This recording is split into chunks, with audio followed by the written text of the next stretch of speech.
Hello friend, Jim here with JB's Big Adventure, coming to you from Lake Chapala, Mexico. Well, today's video I have been wanting to actually put out for quite some time now. And there's several reasons for it. And it has everything to do with renting or buying here at Lake Chapala first. In other words, do you rent before you buy, or do you just forget renting and buy something here? So that's the question that I'm going to be able to answer for you and share some experiences with you that I think are really important and that you're going to want to know. Before I get to that, if you haven't already, I'd like to encourage you to go ahead and subscribe to the channel. It's a great community, and I know you want to be a part of it. All you got to do is go to the bottom right-hand side of the screen. There's a little red box. Tap on it, and you're subscribed, and you'll know when our next video comes out. Also, give us a thumbs up. That lets other people know it's a great video to watch in regards to visiting, moving, or retiring here to Lake Chapala. So let's go ahead and get to the information. So the rent or buy first is one of those things that I've had. I mean, outside of the pet question, I think this is probably one of the things I get asked the most. And as you know, I am very transparent and really want to deliver quality every time that we talk. So I am not you, but what I do want to share with you is I really want to make sure that I'm able to articulate enough things that you will have the opportunity of really kind of deciding what you want to do. I mean, it's your money, so I'm looking at this from the viewpoint of having owned a 3,000 square foot house, about $400,000 in the States. And so the information I'm going to share with you, I haven't delivered in a while because there were some studies, I should say some research that I've been wanting to do in communication also with several different realtors here at Lakeside. So that's where this whole concept of renting before buying your first time here, whatever it may be, this video will be able to help with that. So first of all, let's talk about the advantages of renting here at Lake Chapala first. One of the things you get to do is you get to try different communities. You get the opportunity here at Lake Chapala. You can live a village life, you can live in a standalone home, or you can live in a gated community.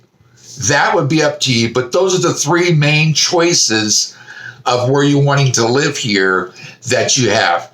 Now, I'm going to share with you basically the villages that goes from Hocotepec to Chapala, because there's homes all in between that, and we're probably talking it's probably around 10 miles, if not more than 10 miles, between Hocotepec and Chapala. So if we talk about Hocotepec, which is about, I'm going to say a good half-hour drive from the location that we're at, where the intersection of the Carretera and the Libramento actually come together, right there where the Walmart's at. So if you go west, and you go as far as you go until you come to a more of a major town, it's called Hocotepec.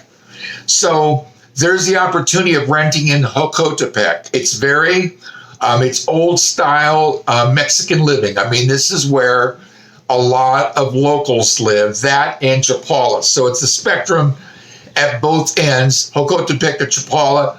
For the most part, it's Mexican homes. These are the Mexican people that are here at Lakeside. So there's Hocotepec. Coming from Hocotepec towards Chapala, you've got the Racket Club, which actually is a development that is actually on the mountainside of the Carretera. That is probably, I'm going to say, 15, 20 minutes outside of Ajijic. Coming closer, you're then in West Ajijic. Then you're in Ajijic. You're leaving Ajijic, you're going to be in La Floresta. La Floresta, then you will come to San Antonio. San Antonio, you go to Marisol, Riberas del Pilar, and then Chapala. Those are pretty much the communities, the pueblos along the lake. So if you're looking at renting first, there's a wide range. And I always encourage those. And again, the majority of you that I've spoken to have been those that have emailed me about this question. And there's been quite a few emails recently about this subject. And what I'm just trying to do is make sure I get back with everybody, because I know this has been something I've been wanting to ask about. So let's talk about flexibility. So you've decided what type of area you're looking for. Here's the flexibility. Because the expats, I'm going to say the snowbirds, for the most part, are here for about 6 months. So the high season, when there is the larger amount of expats living here, is between November and April, May. That's the high season. The low season is going to be from about April and May to November. So in between, during the low time, it's easier to find an apartment to rent, or a house to rent, or a condo to rent, or a townhome to rent, because there's less people here. And those individuals that own properties here go back to Canada or back to the States. They own them, but they rent them out for 6 months. So depending on where you want to be, you can rent a place for 6 months. You can rent it for a year even. We've been here for 12 months. And I've got to tell you, if we were looking at buying, I would say 12 months. You could say 6 months, but 12 months, we know a lot more about the area than we did 6 months ago. Obviously, 12 months ago, we know a lot more than that.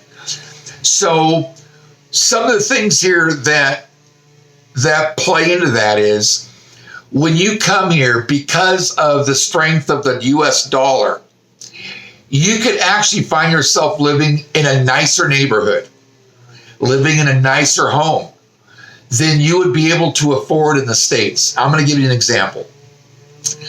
I know folks that live here at Lake Chapala that live in, and I'm just going to use a wide range here.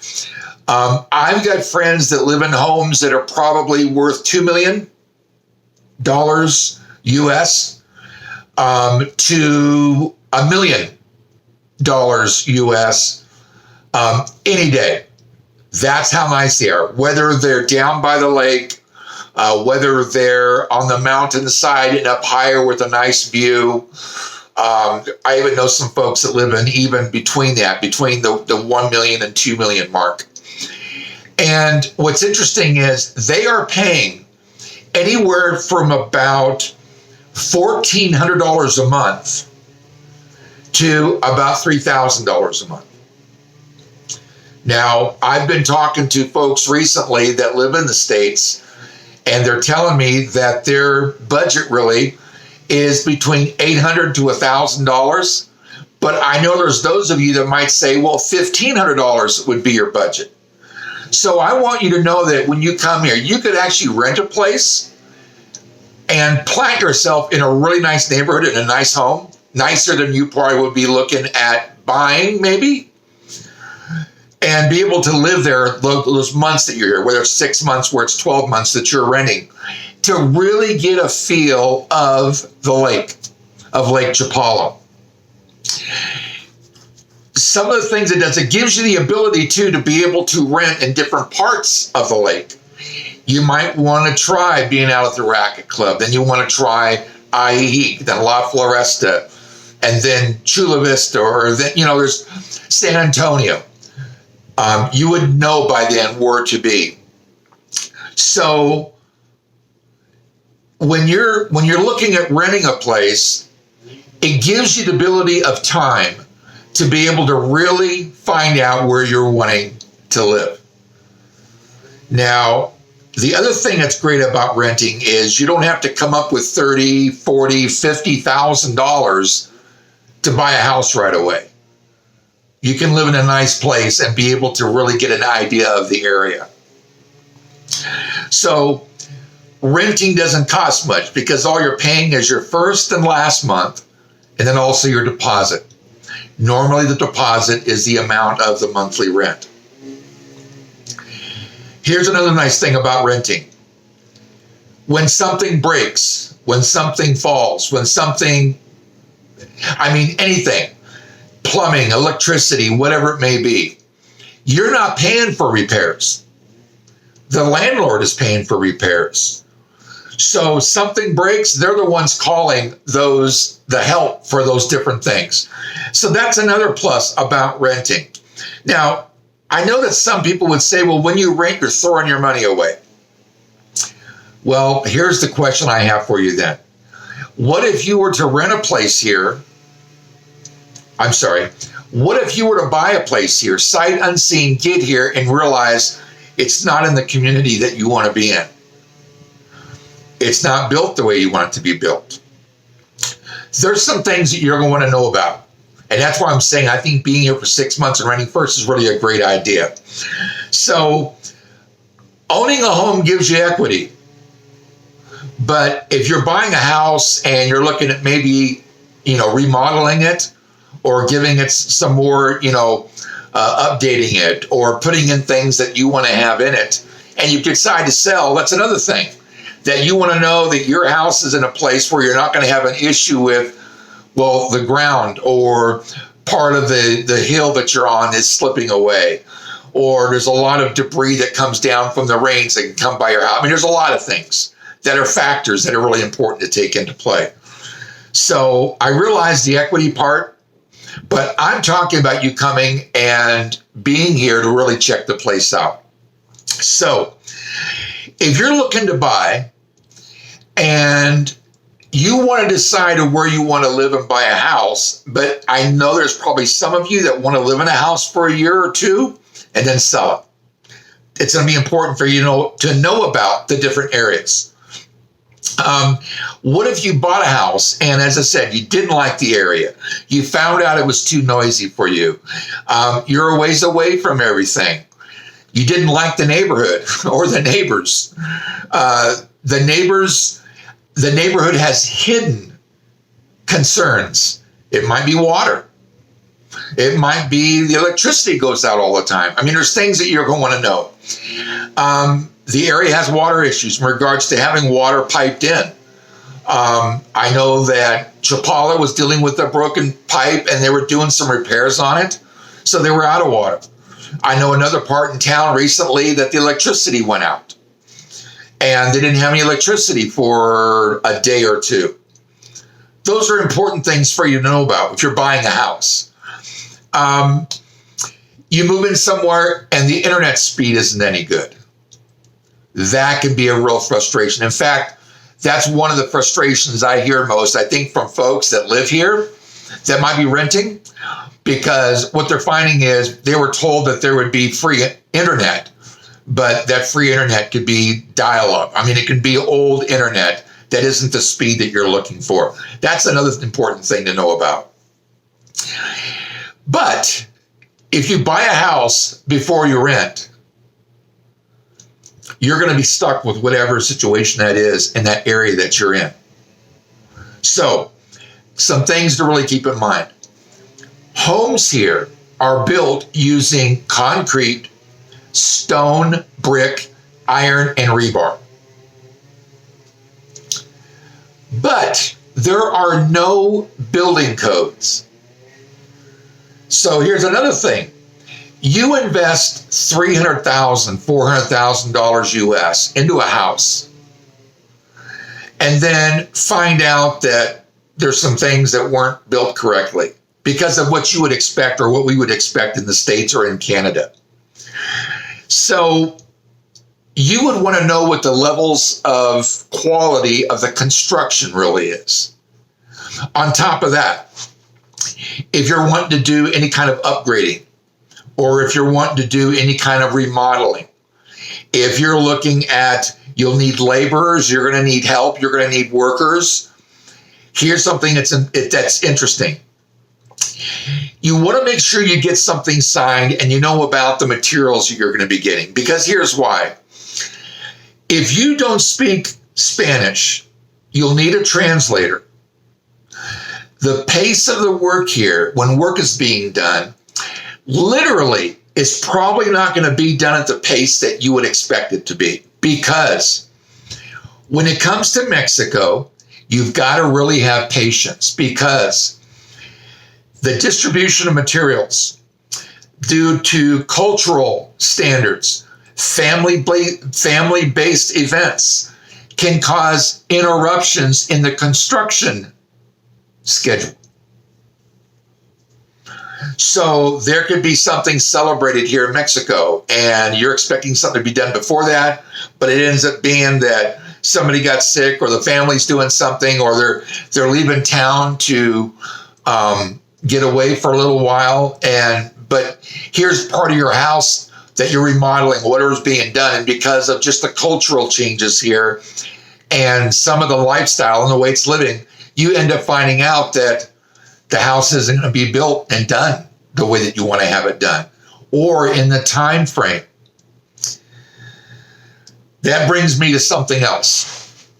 And this is something that I'm not going to say it bothers me, but I've got my antennas up when it comes to this. Here in Mexico, especially here in Lake Chapala, there, I've been told, are over 200 realtors. Now, we're talking about an area that is probably 10 miles between Chapala and Jocotepec, maybe 5 miles, 6 miles between Chapala and Ajijic. 200 realtors. But here's the thing you've got to know. A realtor here is not required to be certified, schooled, trained, licensed. There's no pre-license education.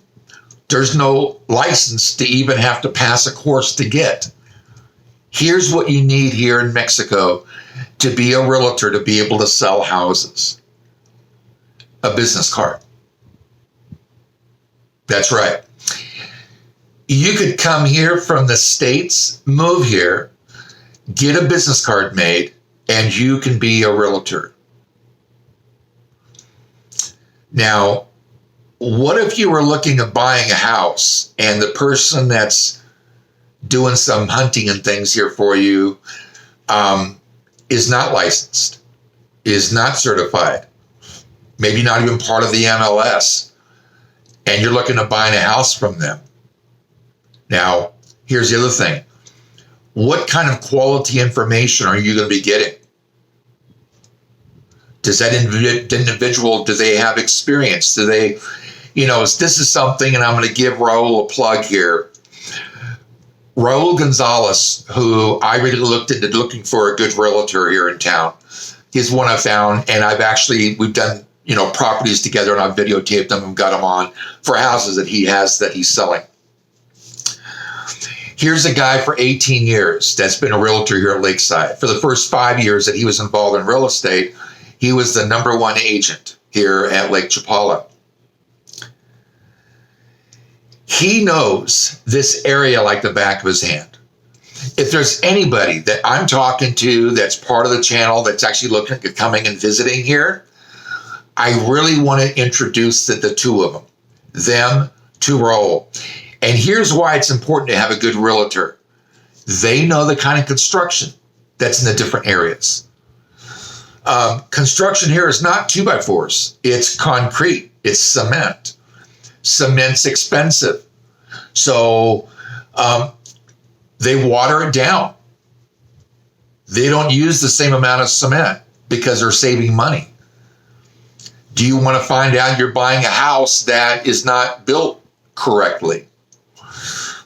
He shared with us that there's areas, when you look at the construction being done, bricks are being stacked on top of bricks.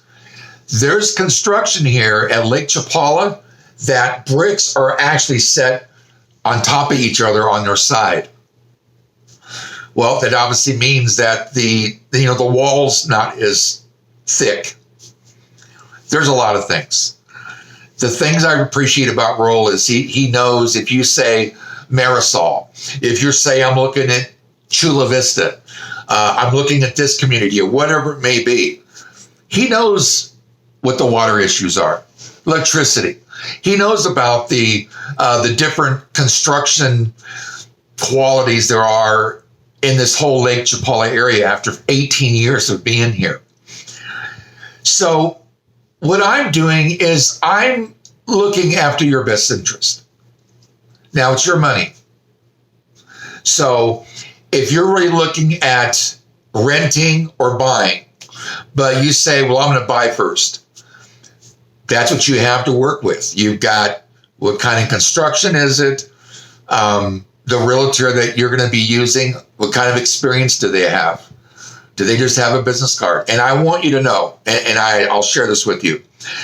I know that there are realtors here that do not have a license, that have not been realtors very long. And because it just takes a business card, people hire them. Obviously, a real estate office wants as many realtors as possible because that's going to be more houses that are sold. And the broker gets a little bit on what those realtors sell and the commissions that are brought in. So a realtor wants as many real estate agents as possible. But who are you getting? What kind of experience does that agent have? So not only the construction, but also where the location is, the type of real estate, the type of construction it is. The reason that I'm being so transparent about that here is because the majority of people that are watching our channel are age 60 and above. The majority of our channel are folks that are in the States or Canada that are looking to retire. That means that these are individuals, for the most part, are retiring or already retired that are coming to Lake Chapala. Because you're watching our channel, I'm really conscientious about the information that you receive. I want to make sure it's the correct information. I want to make sure it's information that you're going to realize, wow, Jim was really right. I mean, this is something to really be concerned about. That's the reason I want to encourage you that when you come to Lake Chapala, look at renting first. Now, if you're going to come like we did, and we were here for 8 days, I would say that 8 days really isn't enough time to look for a house that you want to move into and spend $300,000. There's a whole process that goes through that. And an upcoming video will be, what's the process of buying a house in Mexico? So I hope this brief time of us being together and sharing this about this, it's somewhat of a struggle for me because I just want to make sure that I'm articulating to you that it isn't that I don't want people to come buy houses here. I just don't want anybody to get hurt. I know that your hard-earned money, and if you're retired, it's not like you've got endless flows of cash. So that's what I would suggest, that you come and rent first. And then while you're here, you go out with a great realtor, you look at houses, you understand what the construction is like, and you know what you're getting into. You know what you're getting into. I wouldn't want you to have some of these things happen and it was a rush decision.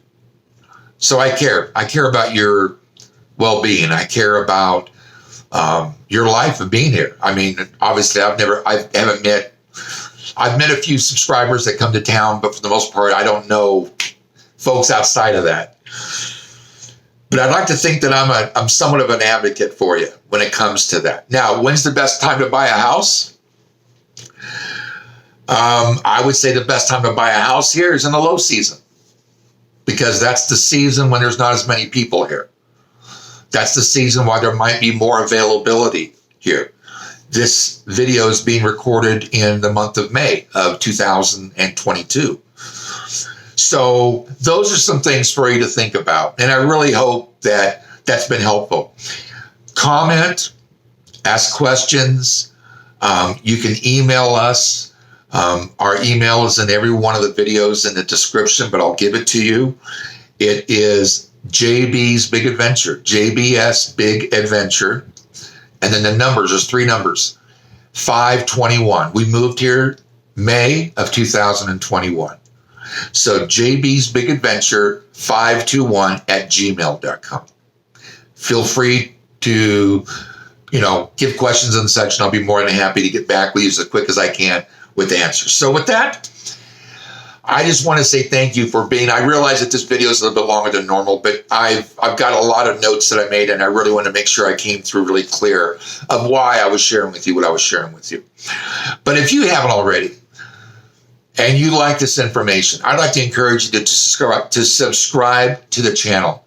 It's a great community.